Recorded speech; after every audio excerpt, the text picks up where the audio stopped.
ಇದೆ ಅಂದ್ರೆ ಶೂನ್ಯ ಬಿಂದುವೇದಿಗೆ ಗಕಾರಬೇಕಿತ್ತು. ಈ ತ್ರಿವಿಧರೊಳಗದೆ ಲಿಂಗವೆಂಬ ಸಖೀಲ ಅದರ ಸಂಚಮನಾಥಬಲ್ಲ ಆತನೇ ಲಿಂಗ ಸಂಗಿ. ಅಂದ್ರೆ ಗ ಅಂದ್ರೆ ಚಿತ್ತು, ಅದರ ನಡುವಿರುವ ಸೊನ್ನೆ ಲೀಲಾಸ್ಥಿತಿ, ಲಿ ಅಂದ್ರೆ ಲಯ. ಉತ್ಪತ್ತಿ ಸ್ಥಿತಿ ಲಯಗಳ ಒಂದು ಪ್ರತೀಕವಾಗಿದೆ ಇಷ್ಟಲಿಂಗ.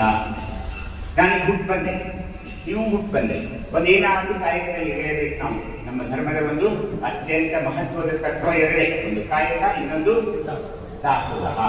ನಮ್ಮ ಮನೆಗೆ ಬಂದವರು ಯಾರೇ ವ್ಯಕ್ತಿ, ಯಾವುದೇ ಮಹಿಳೆ, ಯಾರು ಉಪವಾಸ ಹೋಗಕೂಡದು.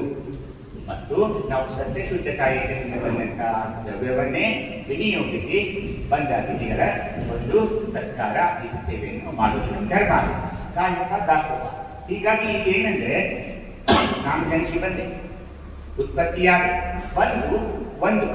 ಒಂದು ಇಲ್ಲಿ ಲಯ ಅಂದ್ರೆ ಒಂದು ಲೀಲೆಯನ್ನು ಏನಾದರೂ ಮಾಡಿ, ನಾನು ಡಾಕ್ಟರ್ ಆದೆ, ಮತ್ತೊಬ್ಬರು ಆಫೀಸರ್ ಆದ್ರು, ಮತ್ತೊಬ್ಬರು ಕೃಷಿಕರಾದ್ರು, ತಾಯಿಗಳ ಗೃಹಿಣಿಯರಾದ್ರು, ಅಡುಗೆ ಮಾಡಿದ್ರು, ಈ ಎಲ್ಲವನ್ನ ಮಾಡಿ ಕೊನೆಗೆ ಲಯ ಆಗಲೇಬೇಕು. ಇದು ಲಿಂಗದ ಒಂದು ವ್ಯಾಖ್ಯಾನ.